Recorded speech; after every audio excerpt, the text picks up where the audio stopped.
Hello humans, what is up and welcome to more content on Street Cars. My name is Stuart and today I am not going to be showing you how to play Street Kart. Instead, we'll be looking at how to do a damn good job of failing at it, because why not? So first up, let's talk about controlling the kart. Now when applying the controls, do please make sure that you are doing it as aggressively as possible, whilst also being as careless as you possibly can.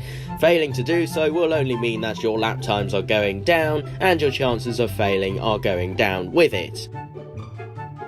When attempting to overtake AI, especially near or during the corners, do dive bomb them as aggressively as possible, remembering to hit as many of them as possible as well. Bonus points for getting them stuck to walls and unable to race, and as a reward for doing that, you'll probably be stuck with them. Hooray, everybody wins! Now, if battling AI in the corners is not your cup of tea, well then simply don't, because I know something better than that. It's called cutting the bloody corners.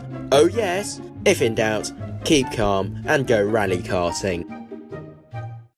Even when you're not racing, there are many things you can do to help you prepare for losing the next race. Now, your mechanics in the game and everything they say are all designed to help stop you from succeeding at failing.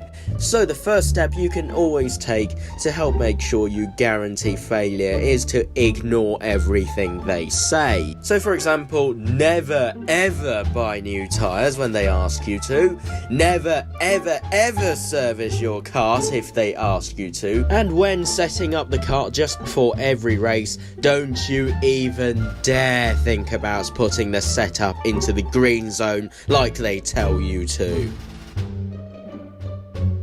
Speaking of setting up the kart, before every single race you'll always get the chance to make sure that your kart is correctly set up for the race ahead. Every track is different, so unfortunately there is no such thing as one combination fits all. But as a general rule of thumb, do everything you can to avoid that green zone.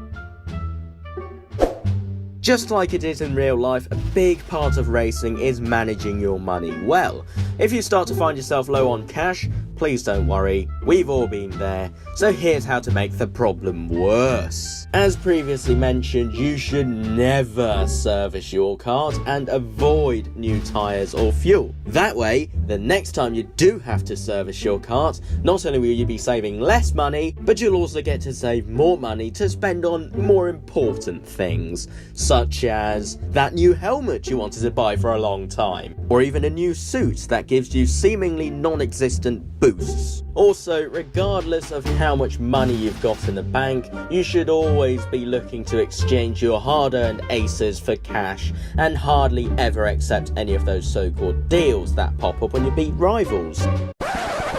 On a more serious note, please don't actually do any of the things I just told you to, because money of all things will make or break your street kart experience. So here's what you should actually do. Keep your kart well maintained through regular servicing so it'll keep on winning races. And even though you're servicing it more, you're actually still paying less than you otherwise would have been paying if you had just let the condition deteriorate. And finally, last but not least, when finishing with less than ideal times in race meets, don't go back and try to beat your target time, because sooner or later your kart's condition will degrade to the point where winning is basically impossible, and that servicing costs are now sky high and into space.